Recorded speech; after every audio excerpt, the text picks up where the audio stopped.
Yaxşı, olar.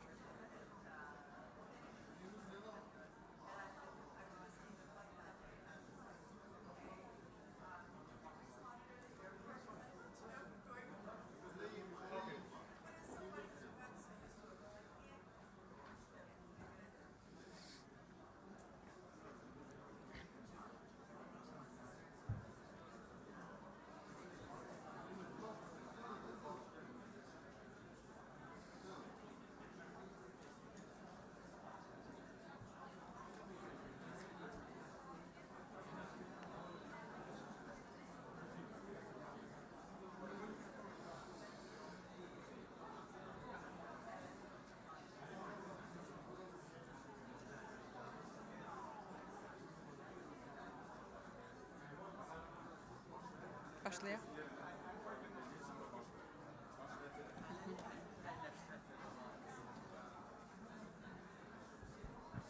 Good morning, everyone. Let's have a seat. We will start in 2 minutes.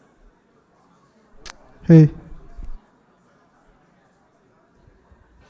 Please take your seat. We will start in 2 minutes.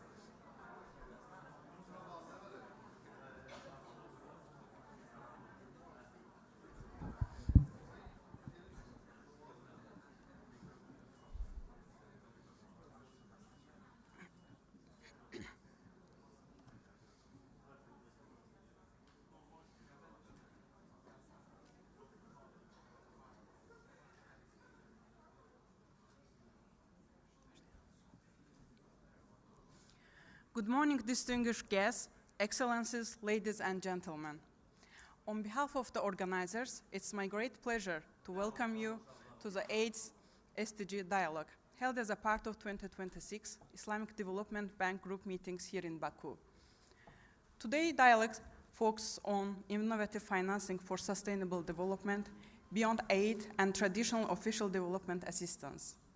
It brings together key stakeholders from governments, international organizations, financial institutions, private sector, and civil society to explore solutions for mobilizing sustainable finance for the achievement of the Sustainable Development Goals. We are delighted to have such a distinguished group of speakers and participants joining us today. We will now begin our opening session. It's my honor to invite our distinguished speakers to deliver their opening remarks. First, I would like to invite Mr. Nasar Hayat, United Nations Resident Coordinator in Azerbaijan ad interim. Please, Mr. Nasar.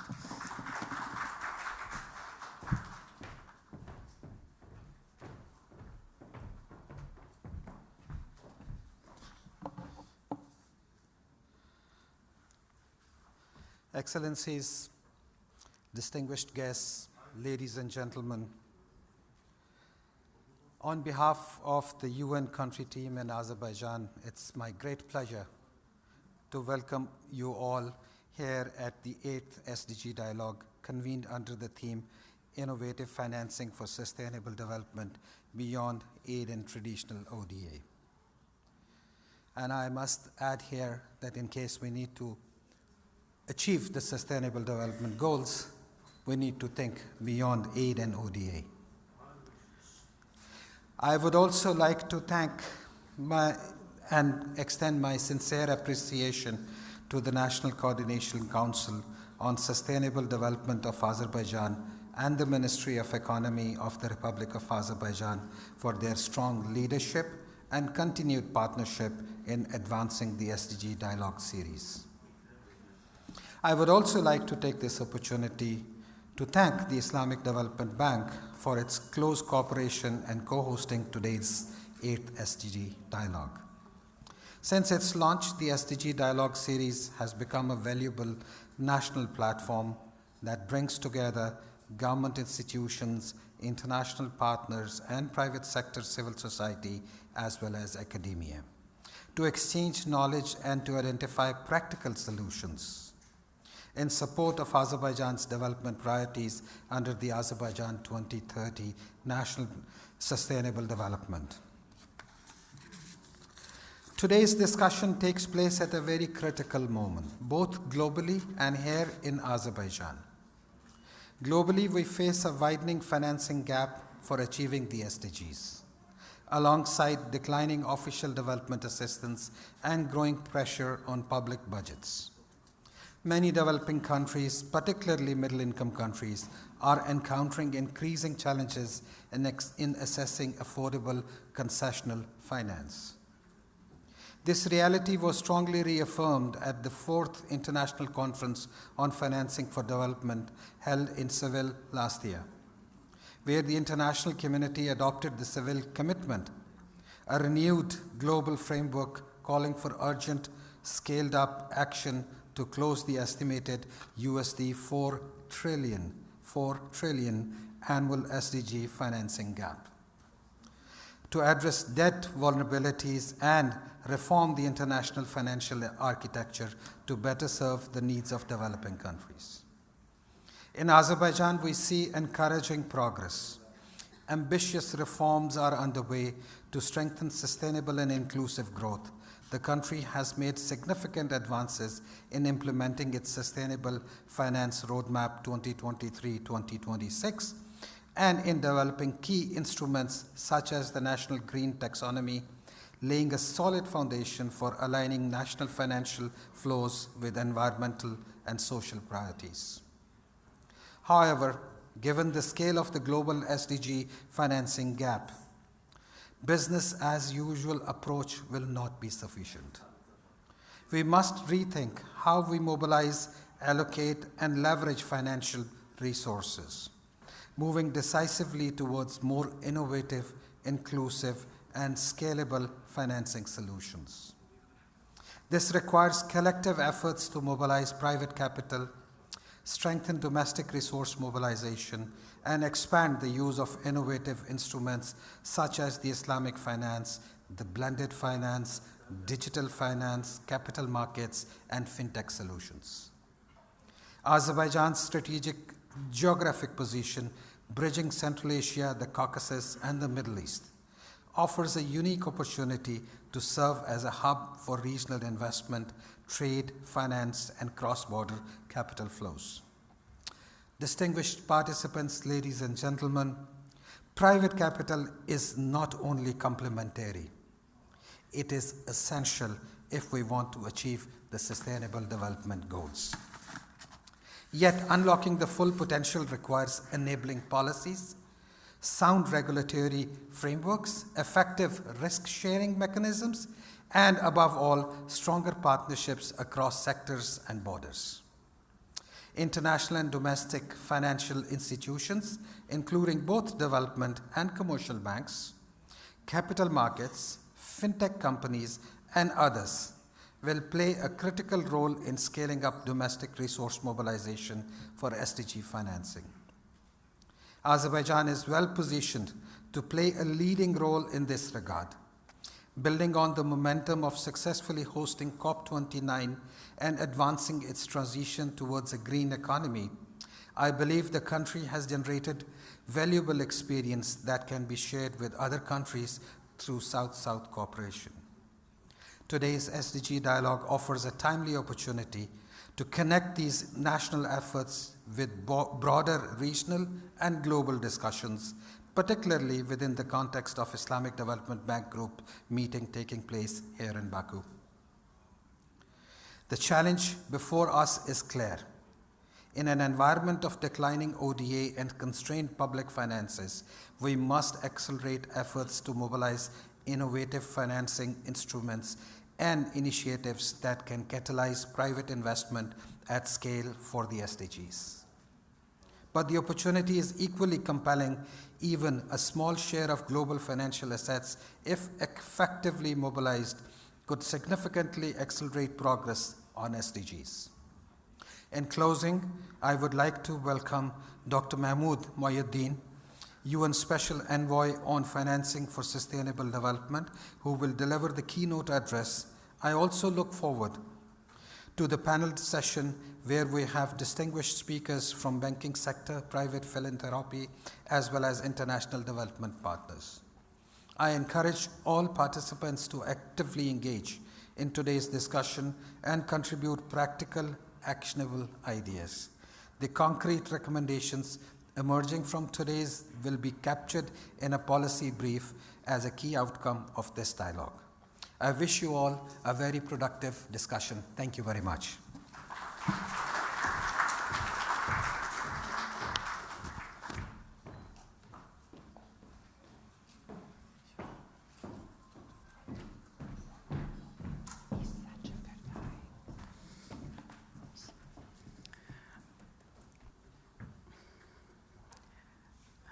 Thank you, Mr. Hayat, for your remarks.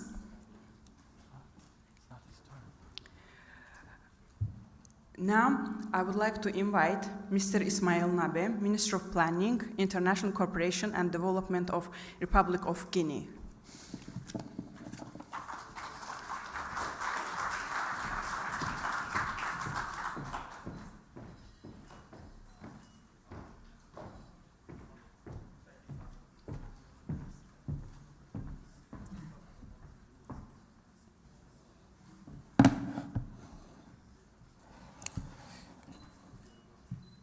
Excellencies, Bismillahir Rahmanir Rahim, Your Excellencies, ladies and gentlemen, United Nations resident coordinators, distinguished delegates, ladies and gentlemen. It is both an honor and a privilege to join you today for the 8th SDGs dialogue here in Baku at a time when the global development communities stand at the defining crossroad. Allow me first to express my sincere appreciation to the government of the Republic of Azerbaijan, its people, the National Coordinating Council for Sustainable Development, but also the United Nations country team and the Islamic Development Bank Group for convening this important dialogue. The theme before us today, innovative financing for sustainable development beyond aid and traditional ODA, could not be more timely. Friends, for decades, official development assistance played a vital role in supporting development effort across the global south. Yet today, we must recognize a very simple reality. The development challenges of the 21st century can no longer be financed with 20th century instruments. The numbers speak for themselves. The world faces an annual SDGs financing gap of nearly $4 trillion. At the same time, global financial assets exceeded $470 trillion. The challenges before us is therefore not the absence of capital. The challenge is our collective ability to mobilize structure, de-risk, and channel capital towards sustainable development at scales. This is precisely why the discussion launched in Seville during the 4th International Conference on Financing for Development are so important.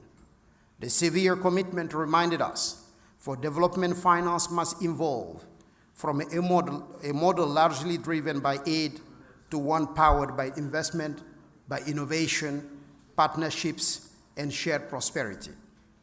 In this new era, public finance alone will never be sufficient. Private capital alone will never be sufficient, but together we can become transformational. Excellencies, ladies and gentlemen, for countries like Guinea, my country in West Africa, the question is no longer how to attract financing. The question is how to build financing ecosystem capable of unlocking development at scale.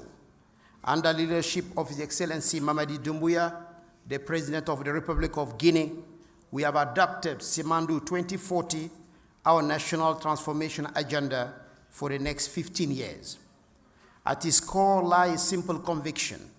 Natural resources alone do not create prosperity. Institutions do. Human capital, infrastructure, innovation, and finance do. Our objective is therefore not merely to mobilize more resources, but to mobilize better resources. Resources that crowd in private investment, that lower the cost of capital, that strengthen regional value chain, but that create jobs, that build resilience, and accelerate structural transformation. This is where innovative financing becomes essential. Islamic finance offers enormous untapped potentials, to align capital with sustainable development objectives. Blended finance can help bridge the risk perception gap that continue to constrain investment in developing economies. Digital finance is also expanding access to financial services at unprecedented speed at scale. Green and development finance also are creating new pathways for climate, but also development feature. Trade finance and regional capital market can unlock economic integration and productive investment across borders. Together, these instruments represent not alternative to development finance, but they represent its feature. Ladies and gentlemen, dear friends, one of the strongest messages emerging from today's global context is that no country can achieve the sustainable development goals in isolation. The future for development financing will increasingly depend on regional integrations, South-South cooperation, and strategic partnerships. This is particularly true across the ISDB community. From West Africa to Central Asia, from the Caucasus to Southeast Asia, our countries possess extraordinary opportunity for collaboration in infrastructure, in energy, in agriculture, healthcare, education, industrial development. The Islamic Development Bank Group is uniquely positioned to serve as a catalyst for the next generation for cross-border investment and partnerships. As we open today, this dialogue architecture is important for us. Let us therefore challenge ourselves to think beyond traditional paradigm, beyond aids, beyond fragmented project, beyond isolated financing instrument. Let us instead build a financing architecture capable of matching the scale of our ambition. An architecture that is publicly led, privately powered, digitally enabled, and regionally connected. An architecture capable of transforming the sustainable development goals from aspiration to reality. Friends, the SDGs are not merely a global agenda. They are a promise to our people, a promise of opportunity, a promise of dignity, a promise of shared prosperity. Let us ensure that we have the courage and the creativity to finance that promise. I wish you a productive and inspired deliberation. Thank you very much for your attention. Assalamu alaikum wa rahmatullahi ta'ala wa barakatuh.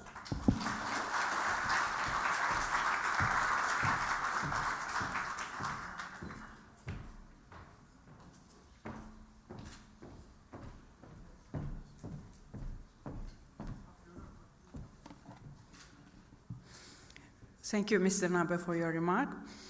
I now invite Sir Gerard Cowper-Coles, Vice President of Corporate Secretary, Asian Infrastructure Investment Bank.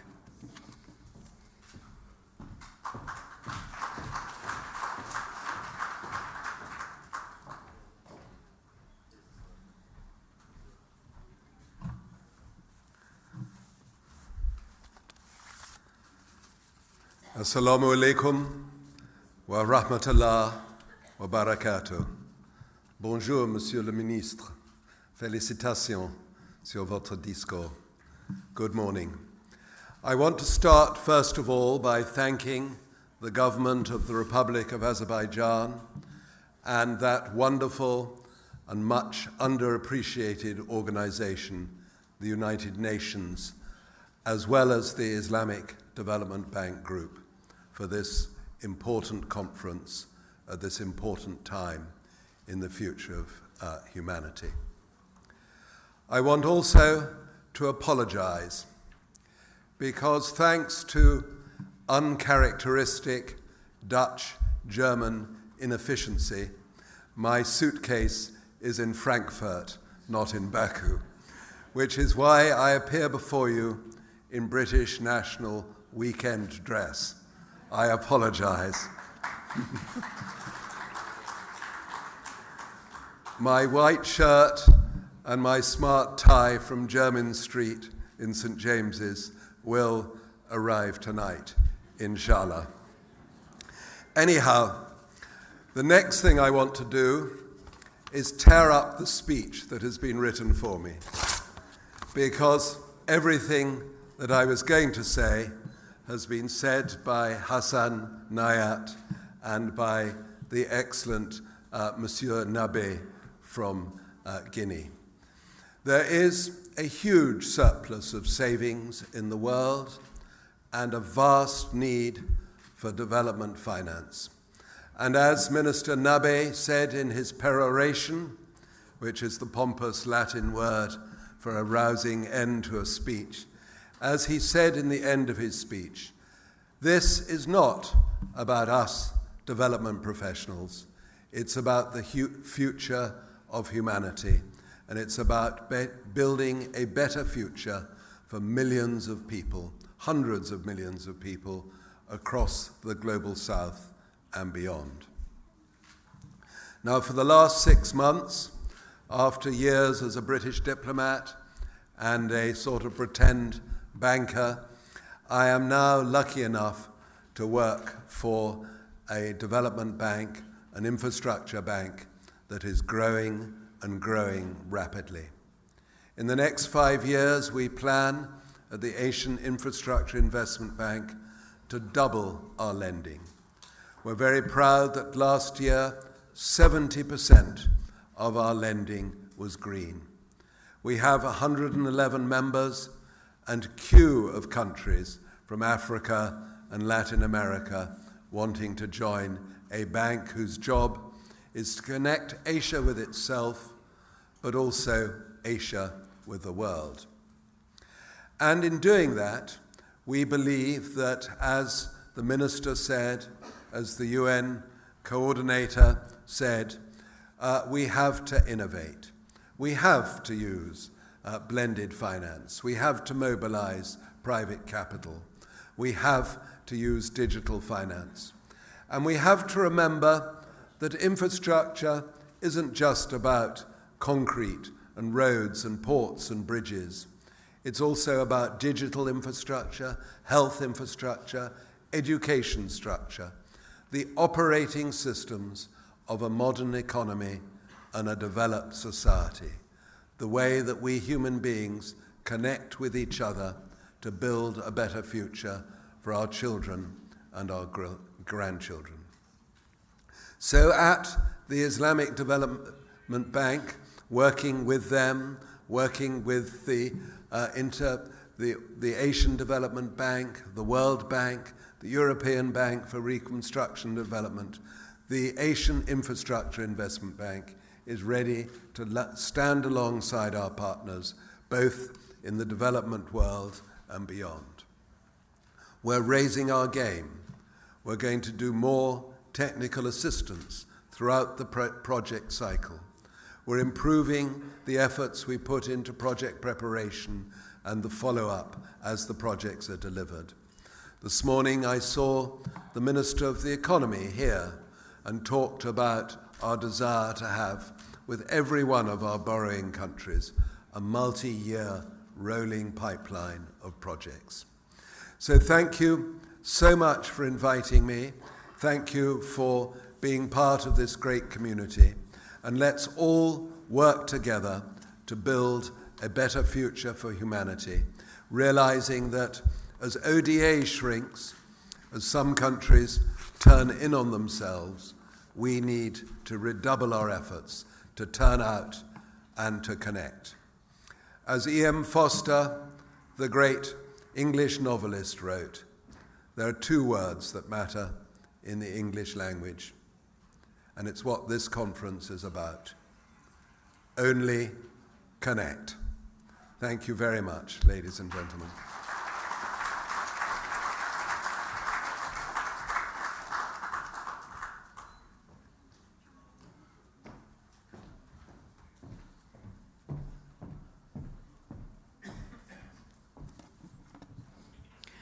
Thank you, Sir Coppercoles, for your remark. Now, I would like to invite Mr. Mezahir Efendiev, Member of Parliament of the Republic of Azerbaijan.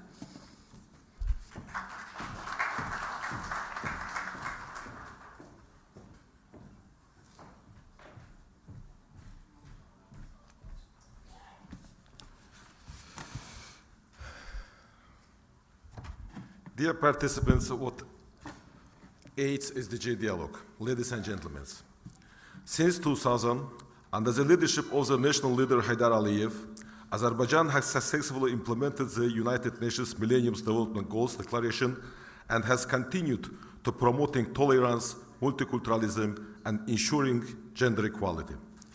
In 2015, the Universal Document Sustainable Development Goals was unanimously adopted by the member states at the United Nations General Assembly, and Azerbaijan also began implementing it. By the decree of the President of the Republic of Azerbaijan, the National Coordination Council of Sustainable Development of Republic Azerbaijan was established in 2016 to achieve the SDGs in the country. It's currently carried out by the Deputy Prime Minister, and the Secretariat operates under the Ministry of Economy. The National Coordination Council strives to further improve the social economic welfare of the population in Azerbaijan, maintains the sustainability of achieved results, and promote global cooperation in advancing new challenges. Every year, annual reports covering all 18 goals are prepared in the country on the work carried out. Since 2016, Azerbaijan has been one of the leading countries in preparing for voluntary national reviews. In July 2024, at the high-level political forum held at the United Nations headquarters in New York, our country presented its fourth voluntary national review. Azerbaijan is one of the only 5 countries in the world and the only country in the region and in the Commonwealth of Independent States are to have presented its fourth voluntary national review. Azerbaijan is the South Caucasus countries most vulnerable in the negative consequences of climate change due to the diversity and geographical location of the climate zone. In this regard, achievement SDG 13's climate action, which is closely linked to all other goals on the agenda, is an important objective for our country. In this regard, let me highlight the achievement of many key goals at COP29, which was held in Azerbaijan in November 2024. I would also like to point out that 2023 Azerbaijan fully restored its territorial sovereignty, and thus, for the first time in many years, our country made progress towards achieving SDG 16, peace, justice, and SDG 17, partnership for goals. Currently, Azerbaijan is living in peace in accordance with the trilateral declaration signed by the President of Azerbaijan, His Excellency Ilham Aliyev, and the Prime Minister of Armenia in Washington on August 8, 2025, and vetoed by the President of the United States. In addition, during discussion of the state budget at the Milli Majlis, I, as a member of parliament, raised issue concerning the localization and implementation of SDGs in the draft state budget before the Minister of Finance and chapter of accounts under the Milli Majlis. In 2021, the chapter of accounts under parliament firstly introduced the necessity of applying the SDGs in the preparation of the state budget. Starting from 2023, the Minister of Finance has also been reviving expenditures allocated for the implementation of the SDGs. This once again demonstrates the attention and commitment of Azerbaijan parliament and the country as a whole to fulfilling international obligations based on agreed and signed international documents. In Azerbaijan's 2024 state budget, expenditures related to the climate change amounted to approximately 1,500 million manat in total. Furthermore, based on the work carried out in the field of budget policy by the Minister of Finance, more than 50% of state budget expenditures in Azerbaijan have been targeted for achieving SDGs. Using this opportunity, I would like to express my confidence that the panel discussion will be fruitful, and I wish all participants success in their work towards achieving SDGs. Thank you for your attention.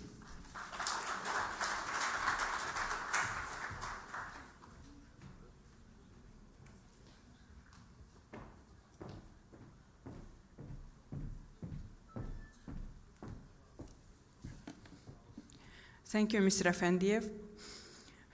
Next, I would like to invite Mr. Shahin Mahmudzadeh, Executive Director of the Central Bank of the Republic of Azerbaijan.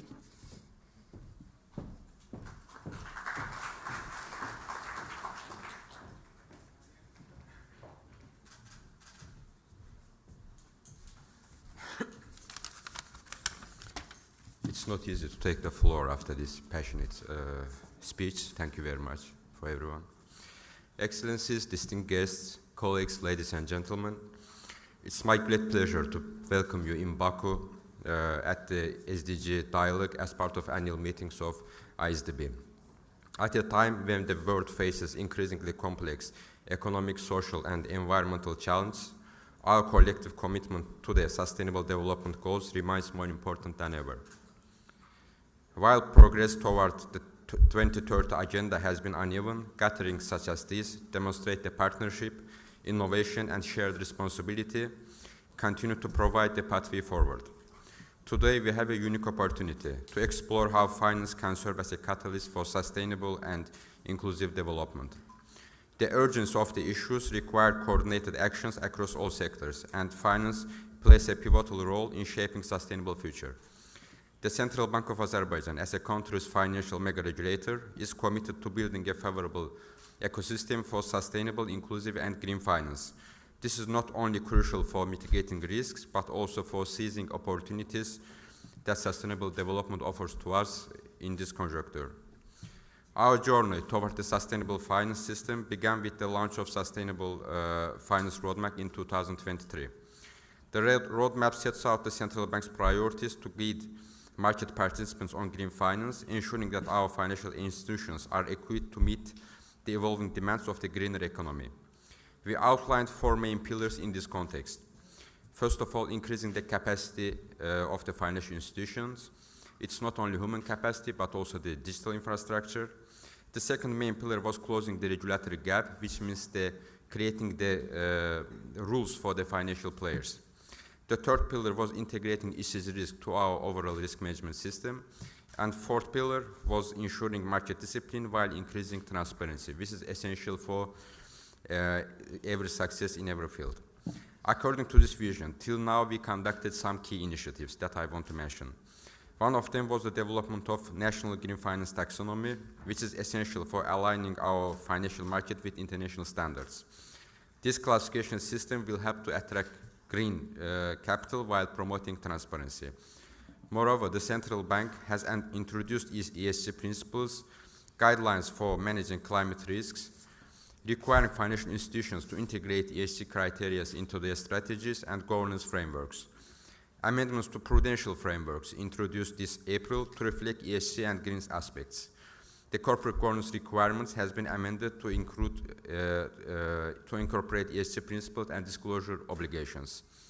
Hopefully, till end of this year, we will finish developing macroprudential tool to incorporate these risks in capital planning, which can be pivotal in order to comply with the newly modified Basel standards. Moreover, till the end of this year, transition risk will be incorporated to our stress testing framework. We are also thinking greening our monetary operations and closely working with the government to incorporate ESG elements to state support funds and so on. However, unlike traditional financial risks, ESG risks are cross-border, systemic, and harder to contain within national boundaries. ESG risks create externalities, costs, or impacts felt by others.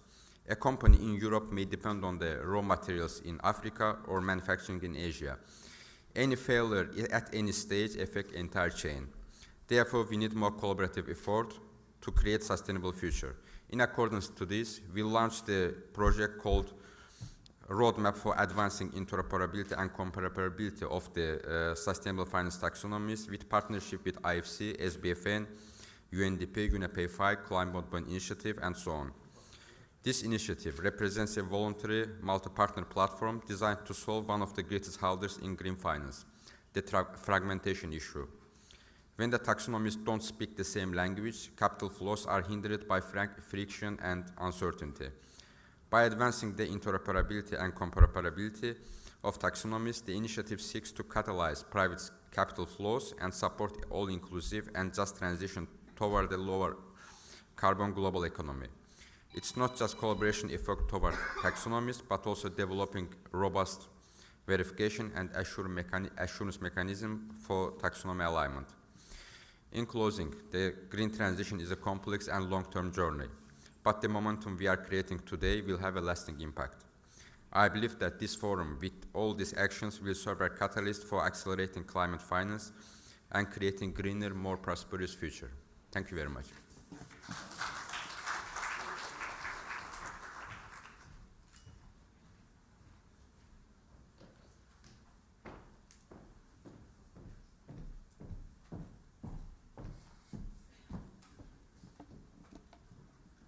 Thank you, Mr. Mahmudzadeh, for your remark. Finally, I would like to invite Mr. Hussein Husseinov, Executive Secretary of the National Coordination Council on Sustainable Development of the Republic of Azerbaijan.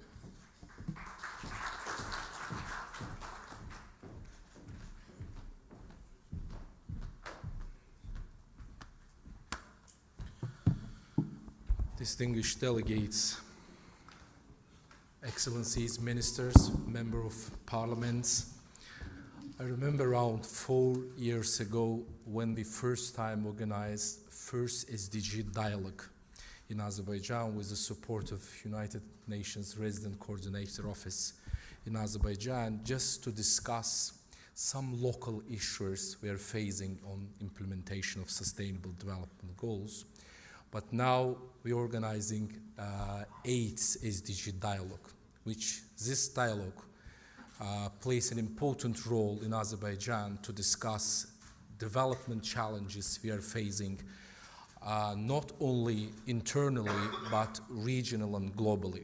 This is our great honor to welcome you, our 8th SDG dialogue on innovative finance, ODA, and SDG, active SDG tools. Today's discussions comes at a critical moment for the global sustainable development agenda. As we approach to 2030, international community is still facing a widening gap between ambition and implementation. According to the United Nations Secretary General reports, only approximately 17% of sustainable development goals target are currently on track, while nearly 83% are either in progressing too slowly, stagnating, or moving backwards. At the same time, global development challenges continue to intensify. Climate-related disaster and increasing in both frequency and economic impact. Biodiversity loss remain alarming, with approximately 10-12% of species globally under threat. Infrastructure gaps, food insecurity, water stress, energy transition costs, and growing social inequality continue to place substantial pressure on both developed and developing economies. Against this backdrop, the issue of financing has become central to implementation of SDGs globally. Current estimate indicates that global SDG financial gap has reached approximately $4 trillion annually. Particularly significant financing shortage remain in areas such as sustainable infrastructure, clean energy, climate adaptation, water systems, digital transformation, and resilient urban development. Simultaneously, as stated already, traditional official development assistance is becoming increasingly constrained, while many middle-income countries continue to face limited access to concessional finance mechanism. This evolving global environment requires a fundamental shift in how sustainable development is financed. Furthermore, rising debt vulnerabilities, geopolitical fragmentations, inflationary pressure, and constrained fiscal space are increasingly limiting the ability of many countries to finance sustainable development goals. Social challenges, including poverty, inequality, unemployment, unequal access to essential services, continue to hinder progress across multiple SDGs, while climate adaptation, cost and decarbonization requirement place additional pressure on national budgetary process worldwide. In this regard, innovative financing instruments, including blended finance, green finance, Islamic finance, digital finance, sustainable capital market instruments, and public-private partnership are becoming increasingly important tools. Distinguished participant, Azerbaijan approached sustainable development through comprehensive and integrated policy framework that align national development priorities with SDGs. Our long-term development vision is built around 5 national priorities which approved by His Excellency President Ilham Aliyev: ensuring sustainable and diversified economic growth, building an inclusive and socially just society, strengthening competitive human capital and innovation capacity, advancing rehabilitation and economic reintegration of liberated territories, promoting environmental sustainability and green growth. These priorities are fully integrated Azerbaijan's social economic development agenda and serve as a foundation of our national planning framework. At the same time, Azerbaijan continued to strengthen its climate and green growth agenda. As a host of COP29, Azerbaijan actively contributed to advancing international discussion on climate finance and sustainable investment mechanism. The agreement reached during COP29 regarding the mobilization of substantial climate financing for development countries further demonstrates the importance of collective international action in addressing global sustainability challenges. Ladies and gentlemen, Azerbaijan also attached particular importance to transparency, accountability, and evidence-based monitoring in SDG implementation. In this regard, Azerbaijan remains the only country in CIS region among 10 top countries globally to have presented 4 voluntary national review in 2017, 19, 21, and 24th year. Currently, preparations are underway for the presentation of our 5th voluntary national review in high-level political forum, which will be organized next year. In parallel to this, more than 50 state programs, strategies, and action plans have been aligned with SDGs, ensuring stronger policy coherence across government institutions. Distinguished colleagues, as mentioned already, financing sustainable development remains one of the Azerbaijan core priorities.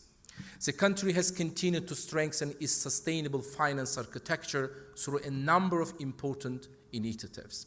As mentioned by Mazahir Malim already about the SDG integration and tagging process of SDG target into the national plan plays an important role in implementation of SDGs in Azerbaijan.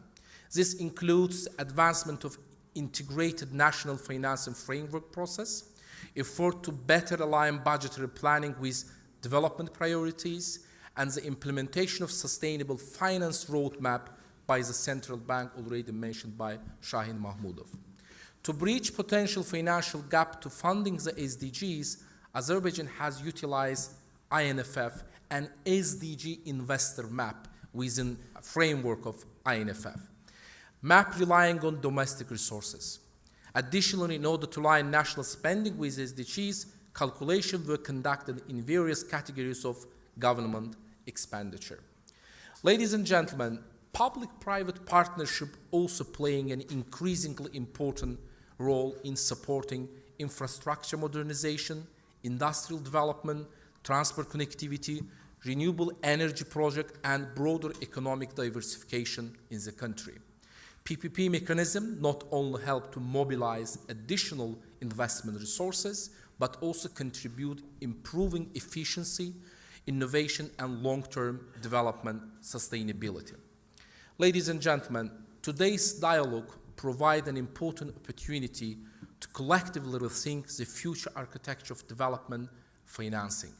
International financial institutions continue to play a critical catalytic role by providing long-term financing, technical expertise, and risk-sharing mechanism which help mobilizing additional private investment towards sustainable development objectives. Our international message is clear. Achieving sustainable development goals require stronger multilateral cooperation, more inclusive financial systems, enhanced South-South cooperation, and innovative partnership capable of mobilizing both public and private capital at scale. Azerbaijan remains committed to contributing actively to international effort aimed at advanced, sustainable, inclusive, resilient, and climate-responsive development models. We believe that through stronger cooperation, innovative financing approach, and effective policy implementation, it's possible to transform today's global challenges into opportunity for sustainable, inclusive goals. I wish a productive discussion during the panel. As a host country, welcome to Baku. Thank you.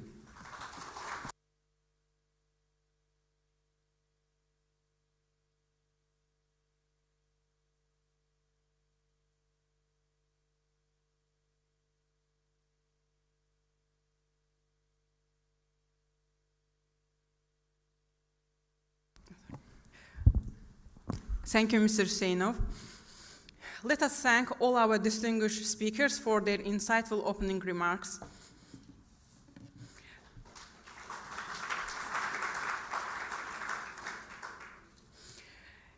We will now proceed to the keynote address. It's my great honor to invite Mr. Mahmut Moheldin, United Nations Special Envoy on Financing the 2030 Sustainable Development Agenda, to deliver his keynote on ensuring that sustainability, international development cooperation, and domestic resources mobilization for financing the SDGs. We are very privileged to have him here as a SDG finance guru. Dr. Moheldin, the floor is yours.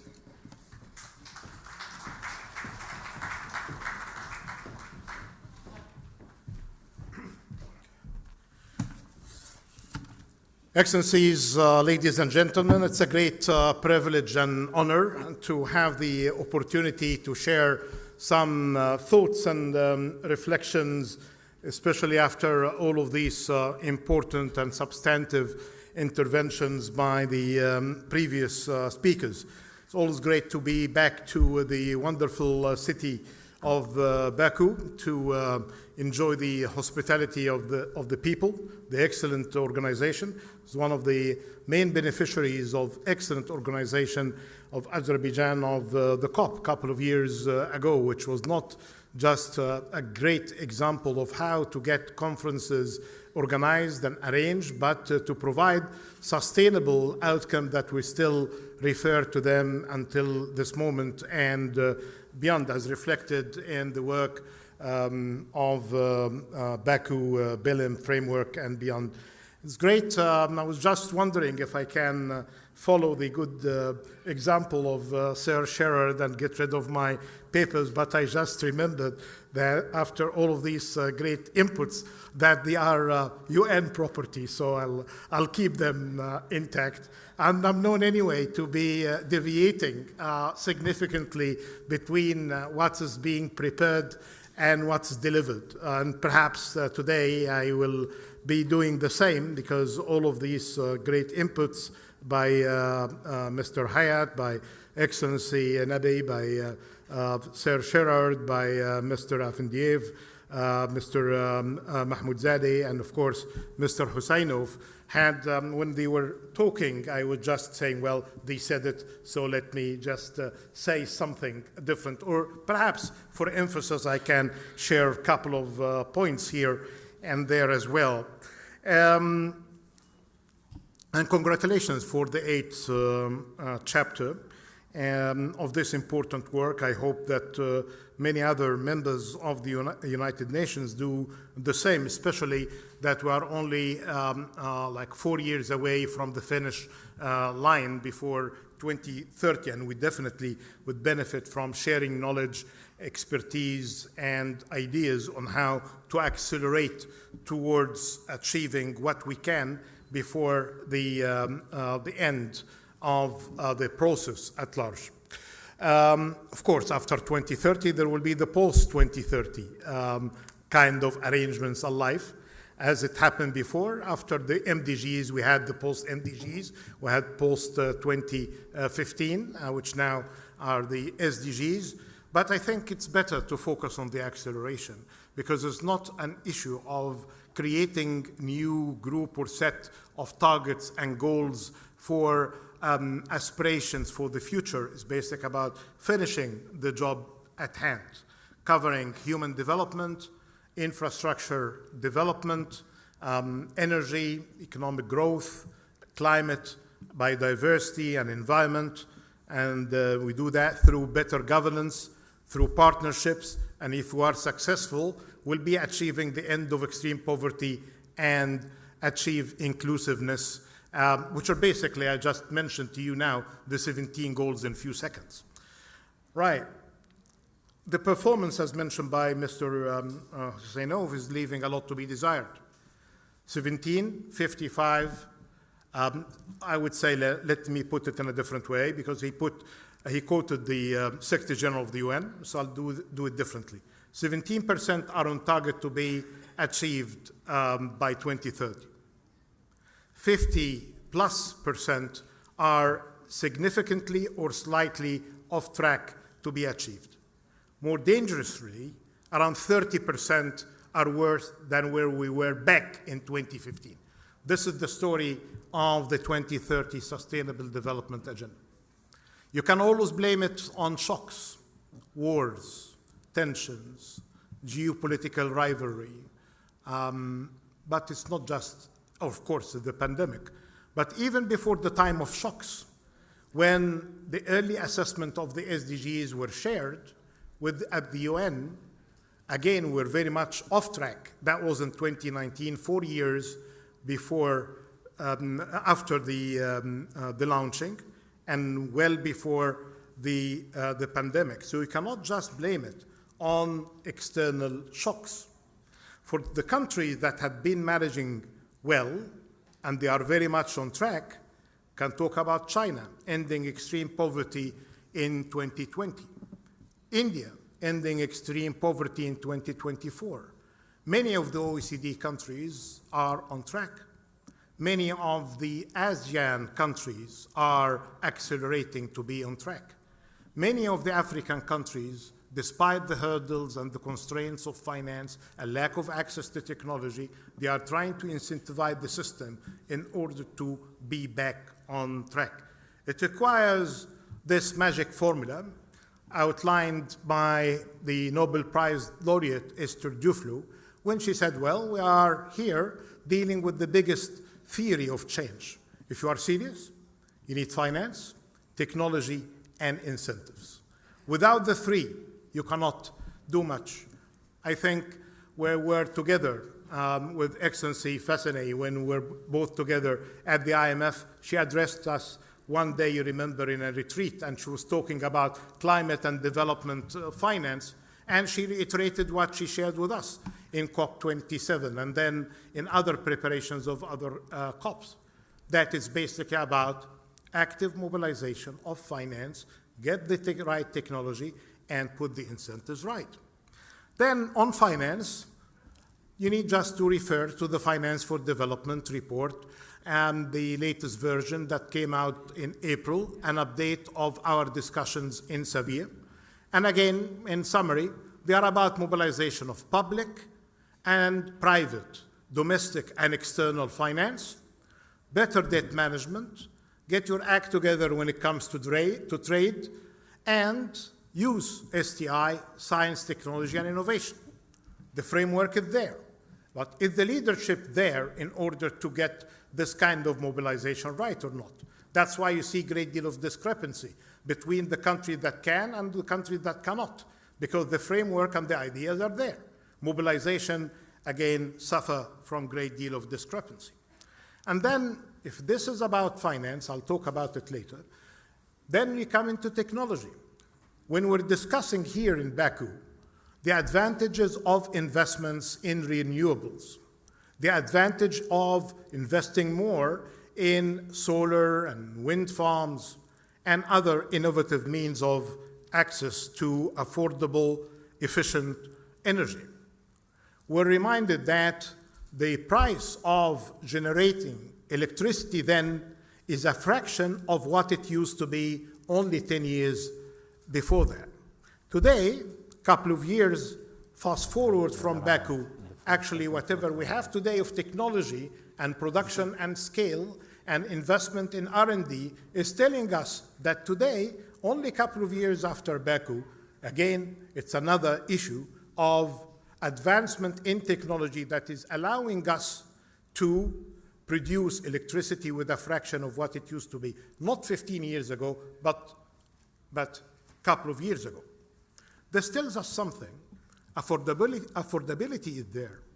But again, for the point mentioned by different speakers about the public-private partnership, here you will seek the partnership with the private sector, not because you are without adequate finance, but even if you have the finance, if the technology is moving that fast, it needs the competitiveness, the agility, the ability to change fast when circumstances change by the private sector. You leave it to a bureaucrat who are stuck because they are going to be taking forever to do their feasibility studies, as they should, and then get it in the plan right, verify it, go into contractual arrangements, take a couple of years or 3 years, and now we are facing a completely different technology.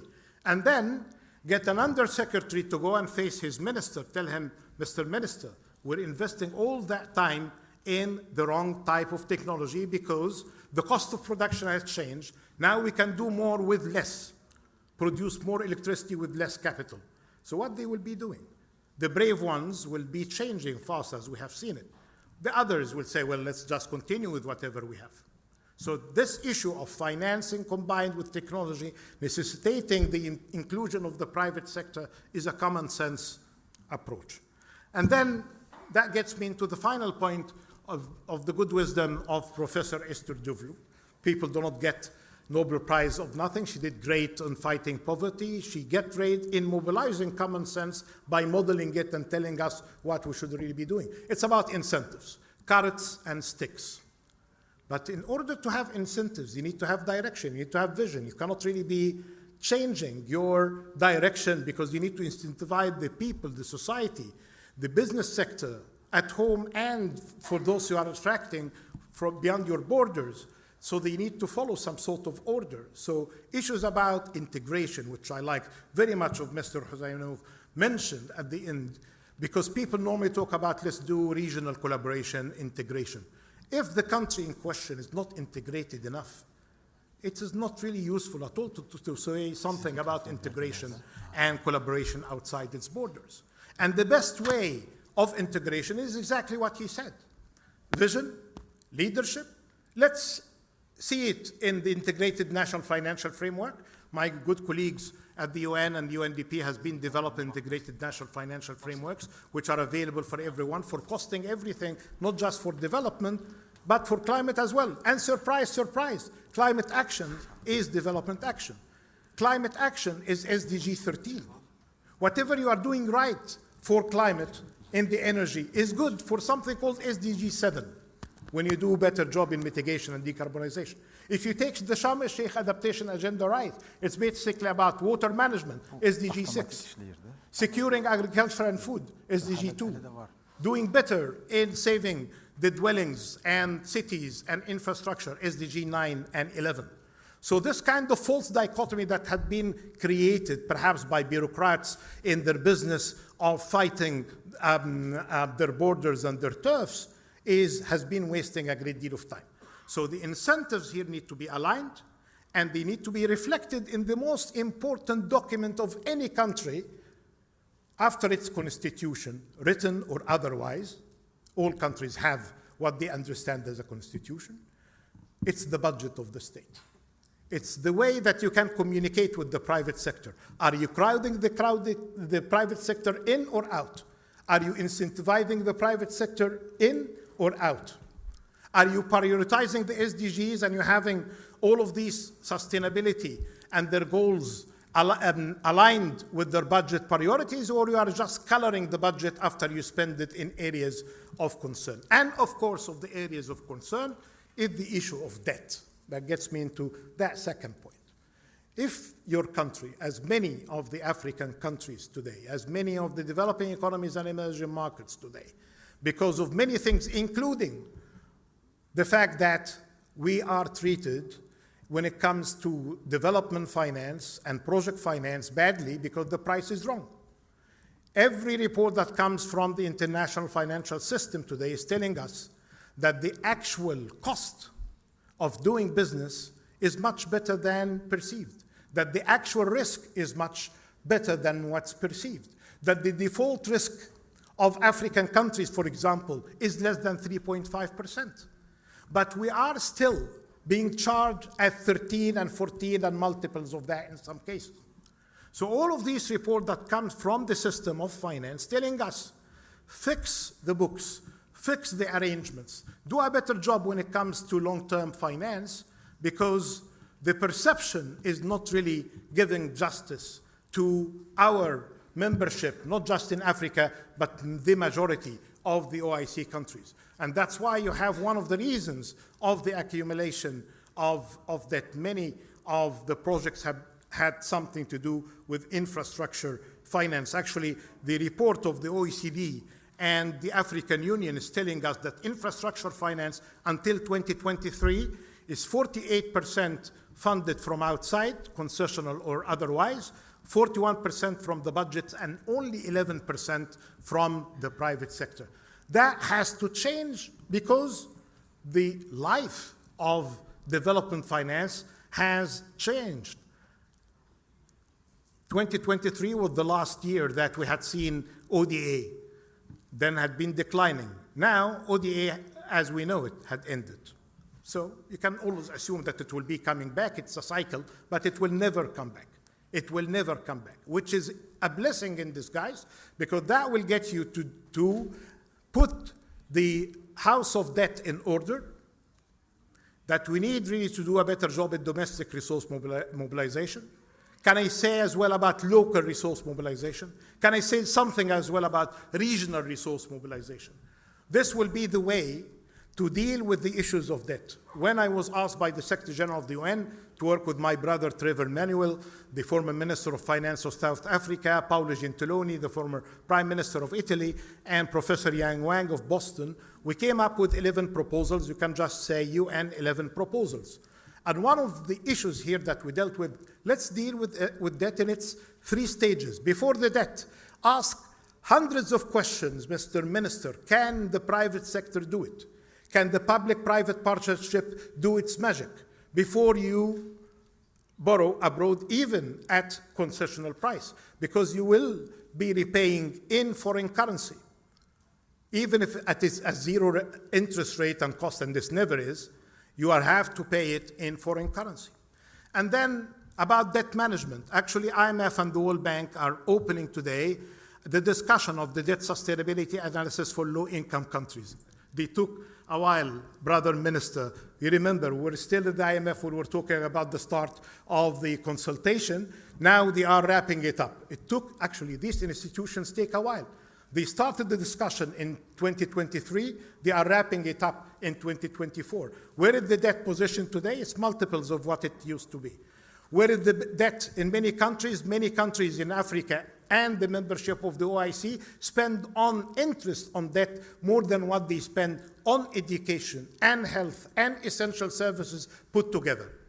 So don't wait for solutions coming from generous institutions. I think the issues here need really to be starting from home. Debt sustainability analysis, please do it. And then the pipeline of bankable projects should be a pipeline of investable projects.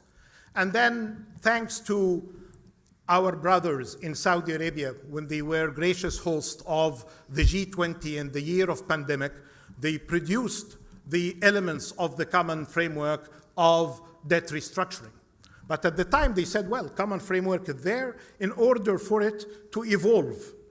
And actually what we need now for this common framework to be applied, not just in low-income countries as it happens today, but on middle-income countries, because the majority of the African countries are middle-income countries, and the rest are aspiring to be middle-income countries.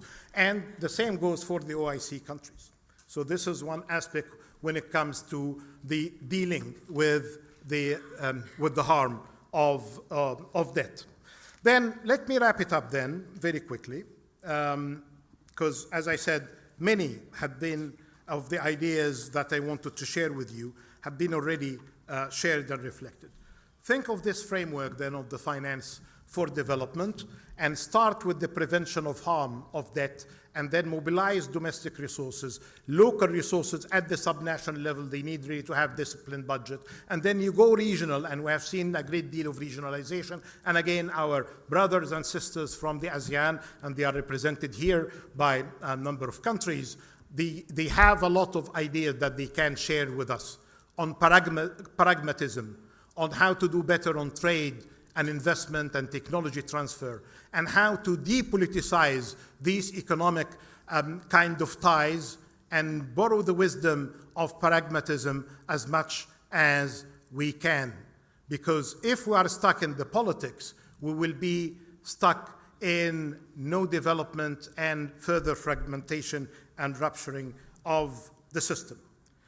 I got a signal for wrapping up from the UNRC. Of course, we need to get disciplined by these signals. So here, the finance for development, to wrap it up, you deal with it from the aspects of harm related to debt, mobilization of resources, paving the road for the private sector, and then get the magic of technology, R&D, and partnership with the private sector.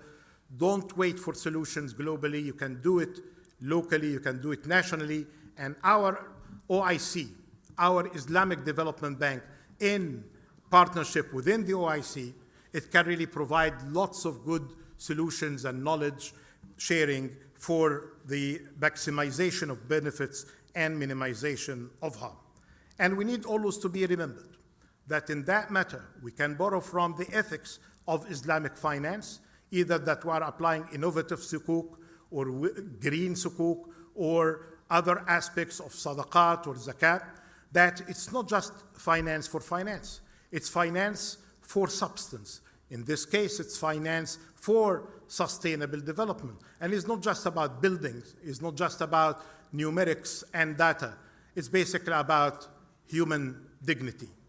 And I conclude by that, because if we are reminded by the Holy Quran on how the human being had been dignified, قَدْ قَرَّمْنَا بَنِي آدَمَ, here, this issue of dignity, we can really take it from the wisdom of another Nobel Prize laureate, Jean Tirole, when he said that everything has a value, will have a price. This watch may have a value, it will have a price. This phone may have a value, will have a price. But when it comes to the value of human being, there is no price for a human being. It's dignity. That's beyond any kind of a pricing mechanism.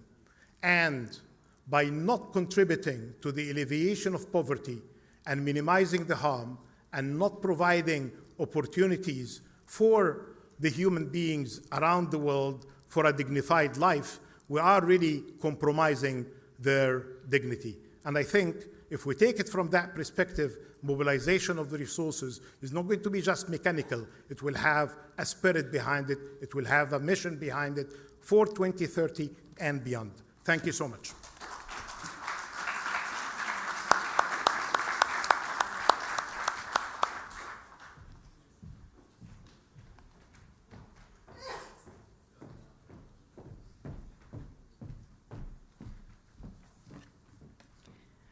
Thank you, Dr. Moheldin, for the insightful keynote.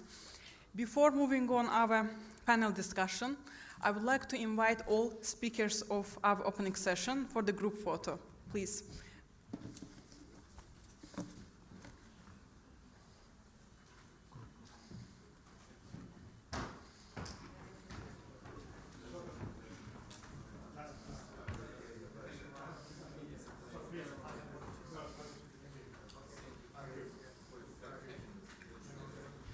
Oh,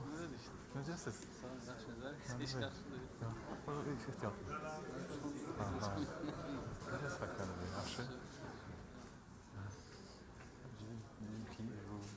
Special Envoy'umuz uzaq danışdı ama yaxşı bence danışdı.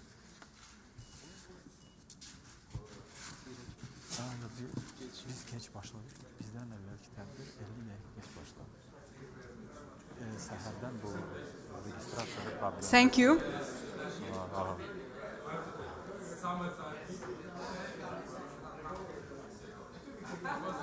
Panel olacak.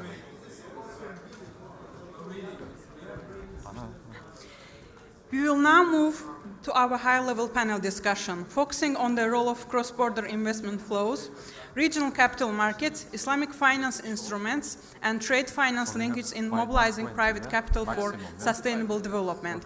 It's my pleasure to invite the moderator of this session, Mr. Khurshid Rustamov, economist at the United Nations Resident Coordinator Office in Azerbaijan. I would also like to invite our esteemed panelists to join the discussion. Mr. Haye Schutte, Deputy Director of Development Cooperation, Organization for Economic Cooperation and Development. Mr. Syed Hussein Kadri, Director of Partnerships, Global Advocacy and Resource Mobilization, Islamic Development Bank. Mr. Rustam Tahirov, Director of Department of Sustainable Development of Financial Sector, Central Bank of the Republic of Azerbaijan. Dr. Sonia Benjafar, Chief Executive Officer of the Abdullah Al Ghurur Foundation, United Arab Emirates.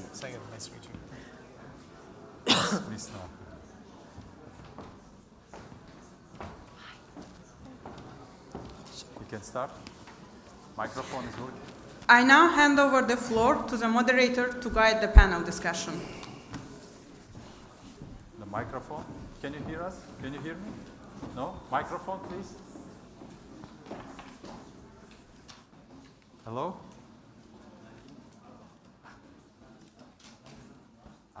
Hello. Good morning, good afternoon. Can you hear me? Yes? Okay. Thank you so much. Thank you so much. It was a very, very inspiring opening session and the keynote speech by Dr. Moheldin. We are very grateful. I personally got a lot of insightful knowledge. I hope you also got. And now we have even equally insightful panel. We have a very, very experienced, distinguished speakers. The key message from the opening session, I think we heard, there is a huge gap in the SDG financing. First of all, there is a huge problem with achieving the SDGs. We are not there, unfortunately. One of the reasons, there is a huge gap in financing the SDGs, and the traditional ways are not now available to us anymore as previously. Like ODA is declining, like domestic public budgets are constrained. So we need to search for alternatives, for alternative ways of financing SDGs. And the private sector is one of the biggest potential that we can scale up. So we want to continue along those lines. And to discuss with our panel speakers, unfortunately we have a relatively shorter time now than originally planned, but we hope to catch up with all of you, dear panel speakers. I would like to, without further ado, start immediately with Mr. Haye Schutte, Deputy Director of Development Cooperation at OECD. And Mr. Haye Schutte is OECD champion in driving forward SDG financing agenda, including the blended finance and other financial instruments. So I want to ask Mr. Haye Schutte, we heard that the ODA trends are declining. Can you please share us how deep these shifts are now? Like, what's going to happen with ODA and other traditional finance? And what alternatives you think are viable to replace these waning finance instruments that we had so far? Thank you so much, please. Yeah, thank you, Khurshid. Let me make, obviously what we took away from the excellent panel discussion prior to us was actually that we are in a moment of profound crisis. But as always, a crisis also is obviously an opportunity to rethink. Let me make 3 points. The first one you referred to as official development aid. At the OECD, we convene the major provider of concession finance in a couple of decades. We get data from 130 member states, other reporting non-member states, but also international organization philanthropy. And what we see is that we really have a historic decline of official development aid. In the last 3 years, and Dr. Mohedin referred to that, we have had a decline of about 25%. This brings us back to a level that the providers had, our members had provided back in Addis Ababa, so when the SDG agenda was being decided. It is something that profoundly impacts the most vulnerable. So our figures clearly show that LDC countries, that SIDS countries, that Sub-Saharan Africa are hit most. Worrisome also the health sector is something that we really see a decline of figures. And I think we're only starting now to realize the impact, the really graph impact of these declines. Now, one has to fairly say that the decline is not evenly spread. The reduction of figures are very much driven by G7 countries. We have about half of our member countries actually are increasing their funding. Half of them are declining. But the real driver of decline comes from G7 countries. Now, I think that makes an event like this one even more important than prior. Needless to say that many South-Soft providers are stepping up. We have excellent relationship with the organizer of this event, the Islamic Development Bank. We really have a close working relationship with Azerbaijan, who's also increasingly a provider of its own funding to development. I think this is extremely welcome. My second point is you referred to private finance mobilization. It has been a key consideration for us since about a decade. About 10 years ago, we defined what blended finance actually is, and that has led to certain principle and guidance to our members. And these kind of, if you are normative guidance work has also led to similar work on the G20. So it has, I think, led to a mainstreaming of the notion that one can use development finance in order to effectively unlock commercial finance. Yeah? And I think that is currently being mainstreamed, and many of the impressive speakers today have referred, obviously, to innovation that is necessary. At the OECD, we see 3 areas that need to be improved in that area considerably, and let me focus on something that we need to do as the OECD countries. Many policies, including regulation, are not fit for purpose. They basically capture capital in the global north. They provide hurdles. So we talked about Basel II, for example. That's an area, so policies and regulations need to change. Our institutions need to become fit for purpose for mobilizing.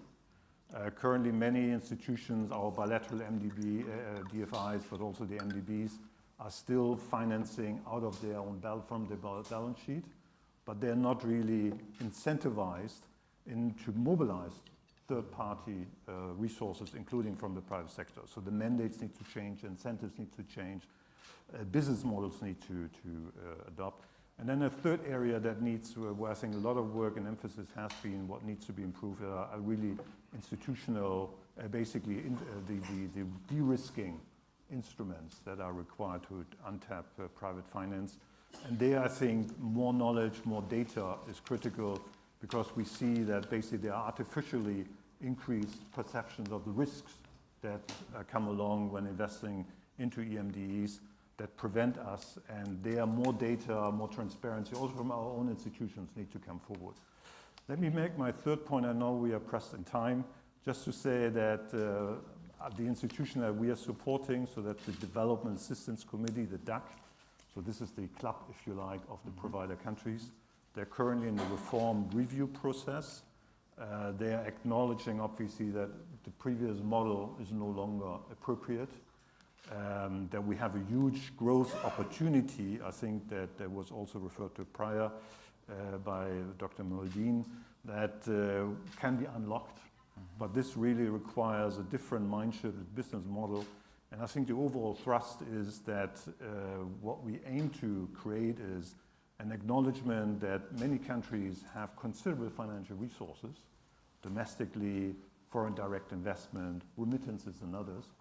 And that I think that we increasingly, as the OECD DAC members, need to have an understanding of that and then come basically and say, okay, you have these kind of resources, assets and flows, how can we help you to unlock those? And thereby kind of mobilize both commercial capital, private sector, but also domestic resource mobilization and others for the benefit of these countries and their national priorities and national development plans.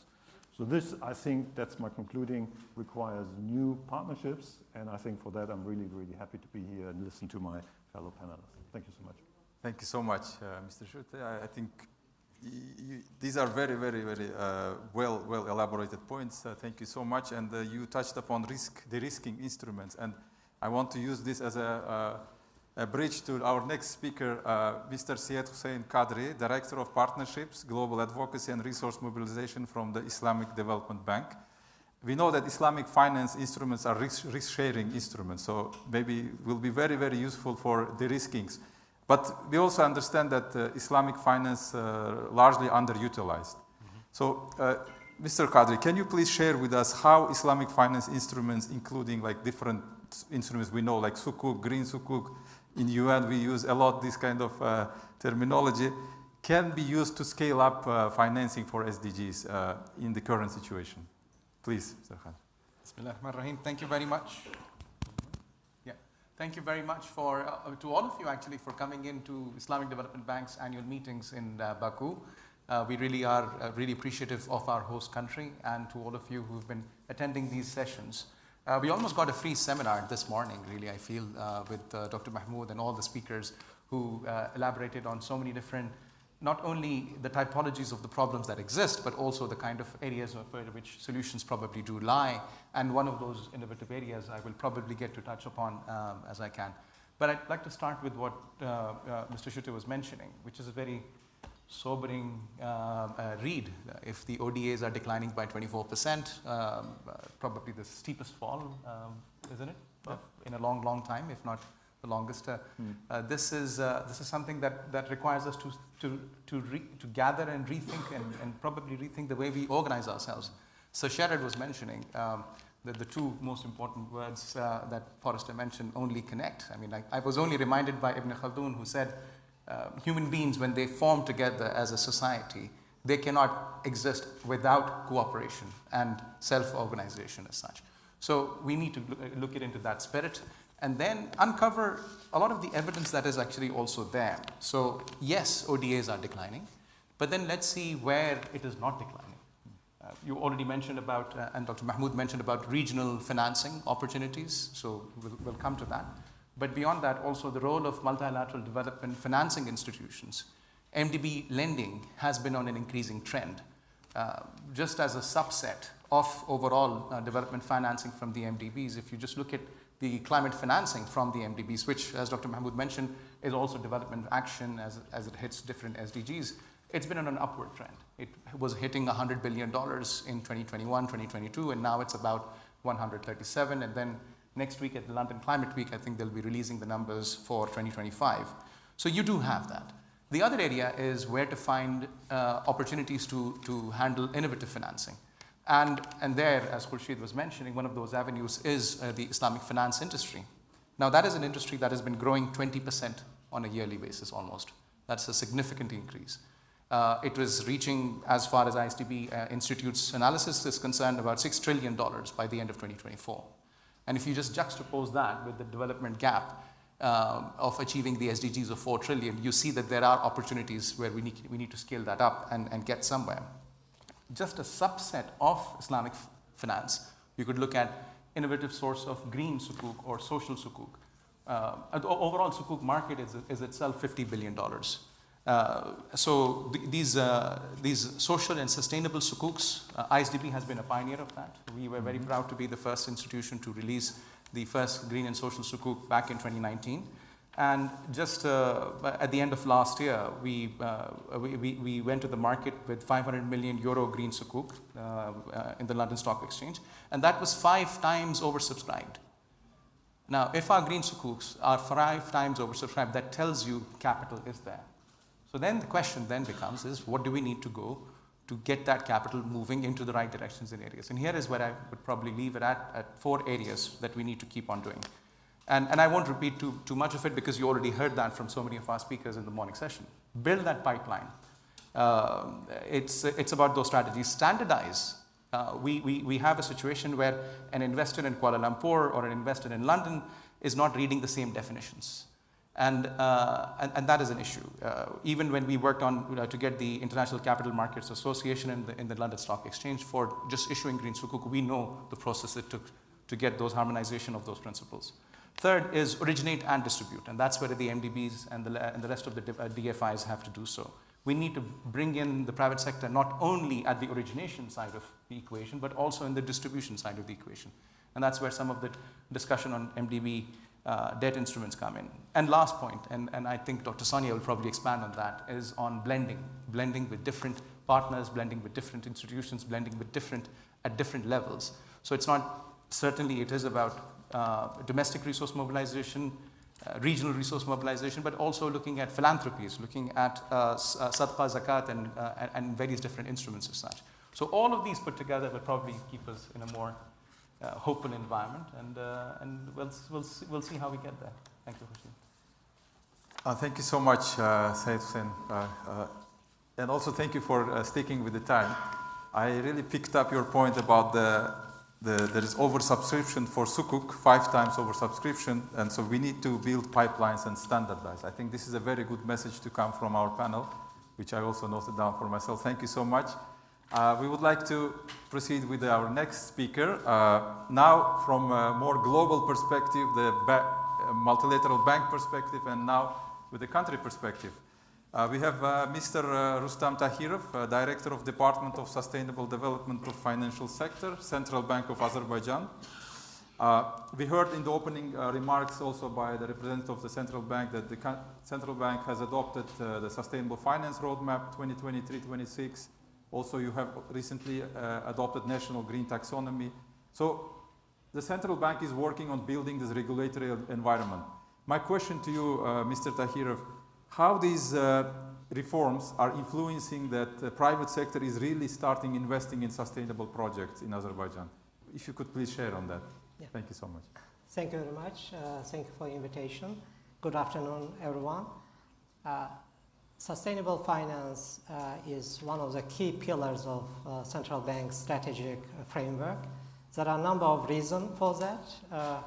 Number one, Azerbaijan exposure to climate and other environmental risk is very high. It includes both transition and physical risk.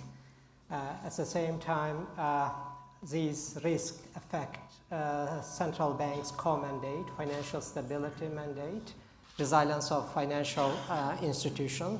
Therefore, central bank adopted sustainable finance as one of its key strategic framework to manage the risk and leverage the opportunities provided by transition to low carbon economy. So with this vision, central bank, as you said, adopted sustainable finance roadmap, green taxonomy, introduced regulation on managing climate and other environmental risk in banks, also introduced reporting and disclosure requirements. And all these regulatory actions create a foundation of sustainable finance in order to channel funds towards sustainable and green activities. So let me emphasize these aspects.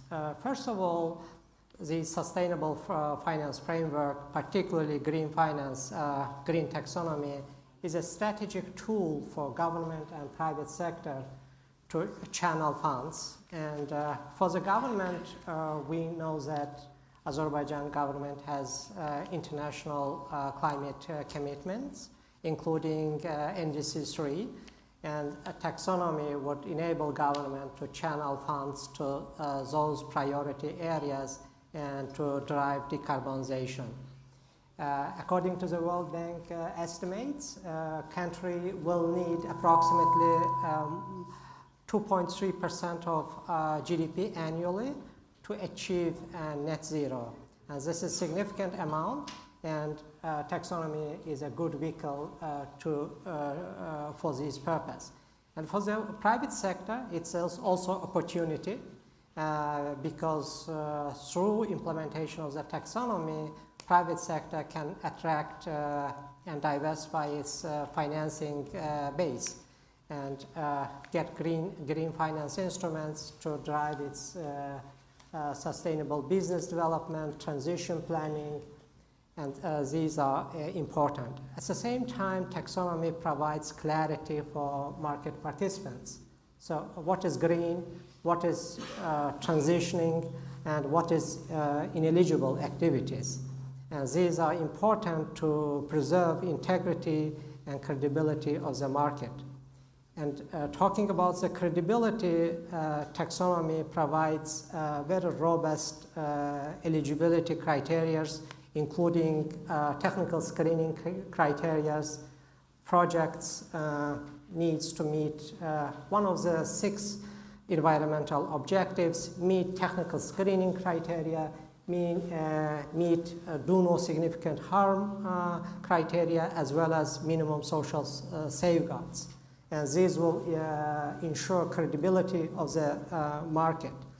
And on the other hand, taxonomy and its implementation would ensure transparency. Central bank adopted a regulation requiring banks and in future other financial institutions to disclose their taxonomy-aligned activities. And this will ensure transparency in the market. These regulations are linked with sustainable finance instruments.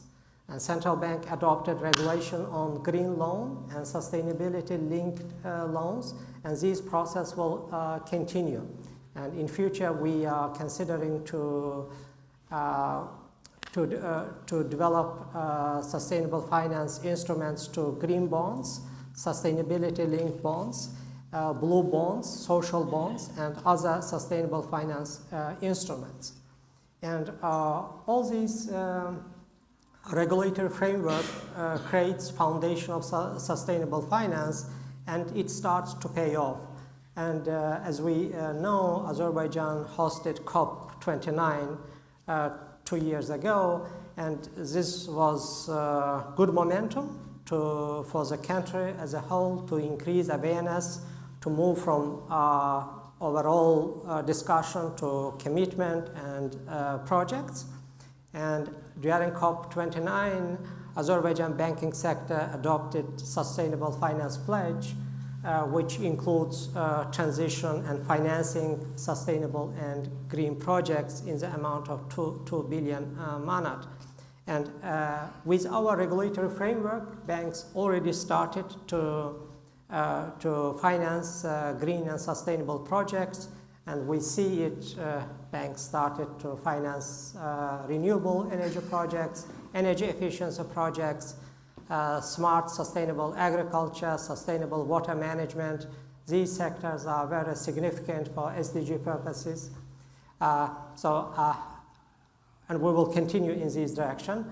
But at the same time, we acknowledge limit of central bank mandate and policy framework. The lessons we have learned so far is that what we hear from banks is that there are not enough bankable projects or demand for green and sustainable financing. And on the other hand, we hear from the businesses that banks are not incentivized to finance green and sustainable projects. So obviously there are some gaps, and both parties have valid points, and it is expectable because it's a new type of subset of financing, and it requires time. And another lesson we learned and challenge is data framework. Although we require banks to disclose their sustainability information based on IFRS S1 and S2, but non-financial institutions are not required to disclose those data, and it put burden of collecting data on banks and other financial institutions. And we are very glad that Minister of Finance has started developing the framework for disclosure of non-financial corporates, and it will further help to improve the system. Another challenge is incentives and public framework. So central bank policies cannot replace public policies, and central bank policies cannot administratively direct funds to the sustainable and green projects. And public policies, fiscal policies, and financial sector policies needs to be complementary and reinforce each other. And here, a lot of significant low-hanging fruit sits beyond central bank mandate. It's carbon pricing, it's public investments. When we say public investments, we not always mean new financing. Shall I continue? Oh, yes, yes. Please, our technical team, we have a big noise background. Thank you. Yeah, when we say green financing, public investments, we don't necessarily mean new type of financing. Governments already have certain financial obligation expenditures, and what we mean is that redirecting those sources to green and sustainable investments, more specifically to taxonomy-aligned activities. And central bank will continue to increase favorable environment for sustainable finance, particularly in the terms of data framework. We work with relevant government authorities to increase data availability. Actually, we developed transition risk data roadmap to increase data availability and sharing of the information. And we will continue in this direction, as well as we started to develop data framework for nature-related risk. And Azerbaijan exposure to nature-related risk is very high. But at the same time, these policies needs to be de-risked by the public policies and fiscal policies. And going forward, central bank will provide its suggestions and proposals on how effectively using the taxonomy to achieve government's both economic, socio-economic development objectives and environmental objectives. Let me stop here. Thank you so much, Mr. Tahirov. The message is well heard. Central Bank is working on the regulatory environment, offering incentives and regulatory frameworks. Now we also need steps from the private sector and other public policies. Thank you so much. Let's now proceed. Another important actor in financing the SDGs, private philanthropies. And we have Dr. Sonia Ben Jafar, Chief Executive Officer of the Abdullah Al Ghurair Foundation, which in the United Arab Emirates, the largest privately funded philanthropic organization in our Arab states region, what I read.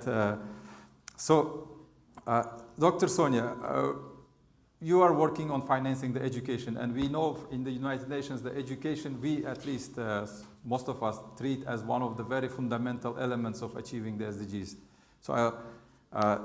So in this, based on your work, from your perspective as a leader in the philanthropic financing, how can philanthropy be better integrated with public and private financing to scale investments in education, in human capital, in overall SDG financing? If you could please share your insights on that. Yeah, thank you. And thank you all for being interested in this. I find it interesting because a lot of the conversation, as expected in a development bank, was about capital. How do we collect it? How do we put it into different taxonomies? How do we shape it? How do we distribute it? A little bit was talked about distribution. But apart from when I heard people talking about impact, and our keynote speaker spoke about this deeply, and as did the UN rep, very, very little conversations are about the conversion of capital into impact of SDGs. Just we're not reaching them, we're going backwards, and we need more money, and we need to unlock the money. What I think would be interesting to look at, and this is from our perspective, is that if we want that to happen and you want the private sector to be involved, then we need to start becoming better at reverse engineering it and not being in a silo. So we're working in silos for the most part. And Mr. Rustan, I really like the way you spoke about it, because you're very respectful of the central bank has these parameters. The development banks have these parameters. Governments have these parameters. Academia has these parameters. And philanthropic capital or private sector capital has these parameters. What we have been able to have some success with is becoming an ecosystem enabler. So respecting and honoring everyone's parameters and saying, but there's some things that are falling in the gaps, and the things that are falling in the gaps are the impact and the conversion. It's the bridges between the pieces. And so when ODA is cut, what's also being cut with that as we transform the kinds of bridges that we're starting to build and how we're moving capital, I hope, and I think this is what our respected keynote was talking about, is the fact that we should be reducing dependency. And that's not going to happen if we continue looking at instruments without first looking at the impact we want, and reverse engineering, and then looking at the gaps between the respected partners. And so I think, Mr. Syed, you talked about this a little bit. You said Dr. Sarnia will talk about this. We have been able to create partnerships where our philanthropic capital was able to unlock greater capital, but with very specific accountability practices that go beyond the capital instruments to look at the impact, so that we are not losing impact and having it fall through the cracks. And what that looks like in practical terms means we create partnerships with others using our private capital to be able to either be catalytic capital, to be in blended financing, to be seed funding, so that something can have sustainable financing after we leave, which is our goal as philanthropic capital. And so what that would look like on the ground would be an individual who actually builds their own business and then no longer needs us because they're now taking care of their community, hiring 8 to 20 people in their community. It also can look like us seed funding a new way of looking at education, right?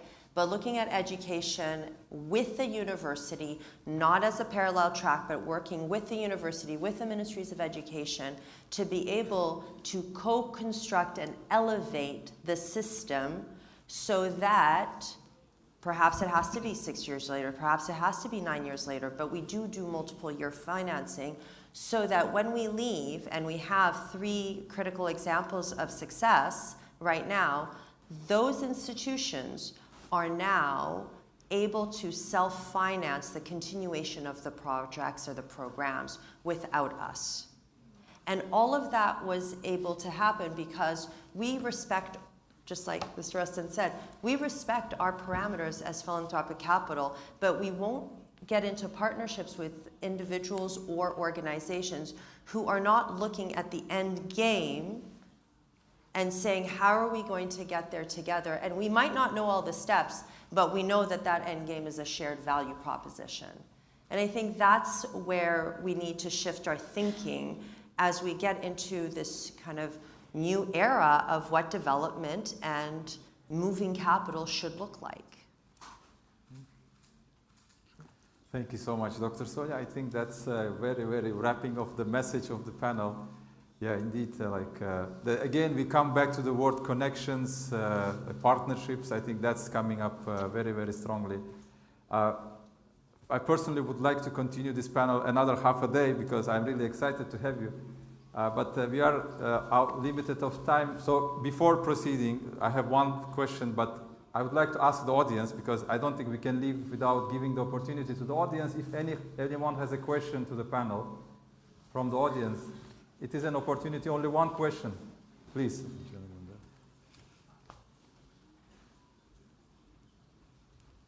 Microphone, do we have microphone?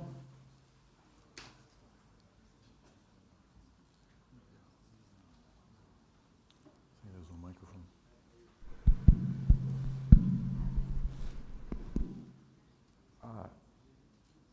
We need microphone to the audience. Maybe you can go to the... Sir, maybe you could go to the stage, please. Adapt.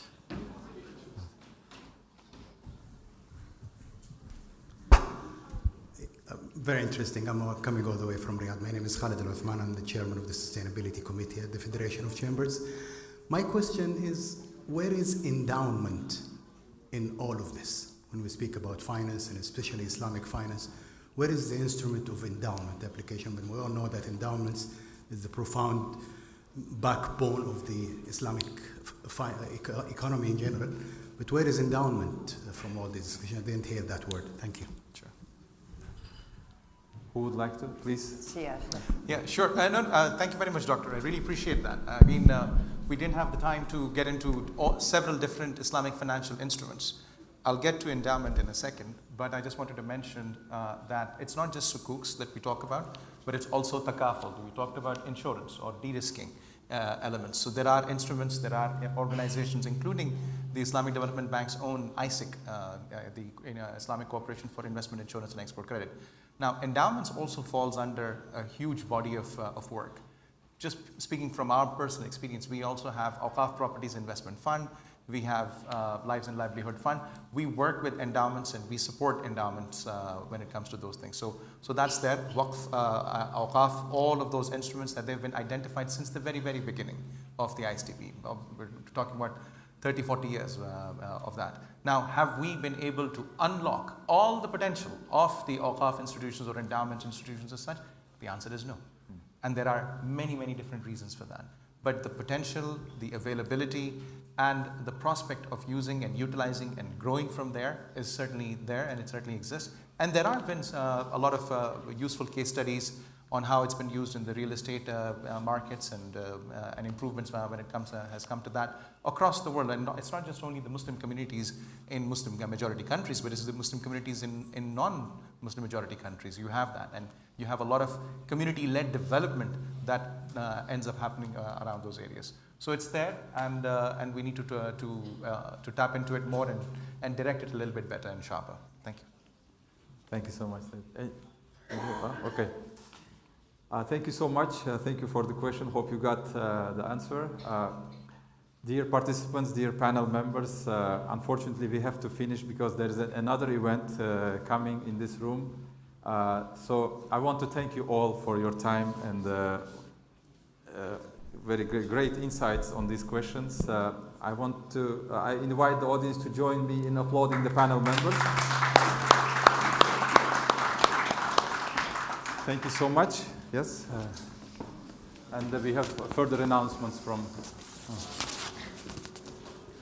Thank you to our moderator and distinguished panelists for a highly engaging discussion. Distinguished guests, ladies and gentlemen, this brings us to the end of the 8th SDG dialogue. Sorry for this short On behalf time. of the organizers, I would like to thank all of our speakers, participants, and partners for contributing to this meaningful and timely discussion. We wish you a productive continuation of the Islamic Development Bank group meetings and look forward to continued collaboration in advancing sustainable development. Thank you very much. We'll do it. And there should be a QR code, yes? There is a QR code. If you have any feedback on the session, you can leave on the QR code, please. Siad, I have to leave at 3, but I have a meeting with time till and then photo. Okay. In like maybe 40 minutes, should we meet in Dr. Sonia, room can A? we have a photo with you, please? Of course. Just a quick photo. You do? Oh, that's not going to work then. Okay. Then that's not going to work. Mohammed, madam. There you go. She's. Yeah, Oh, that's the official one. Hey, how are you? Good morning. Smile.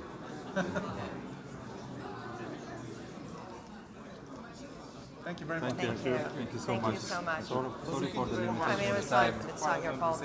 Oh, That's thank you. fine. No, it's Hi. a pleasure. I really enjoyed listening Let's to get me your, off. to And your Mike, speech. maybe? May I give...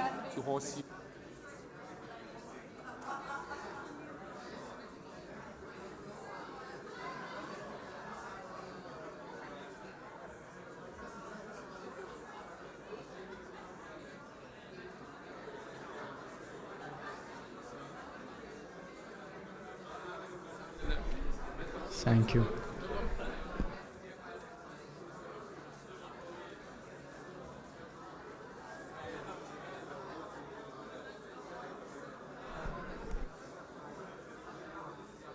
Thank you.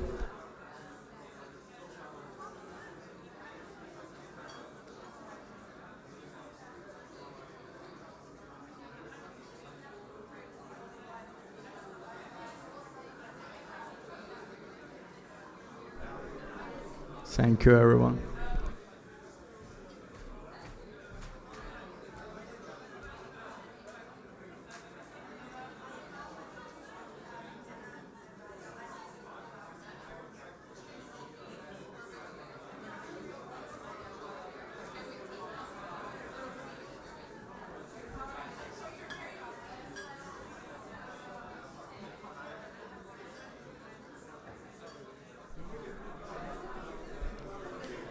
Thank you, dear guests.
Thank you, everyone.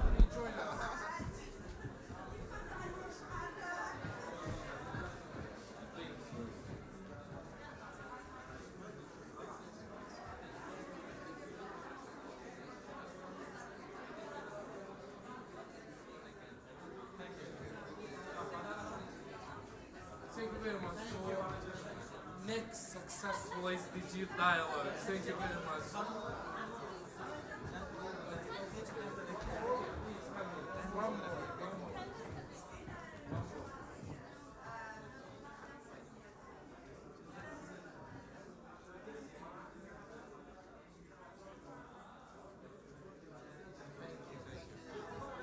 So now we are planning for the next one. Yes. October in UN Day.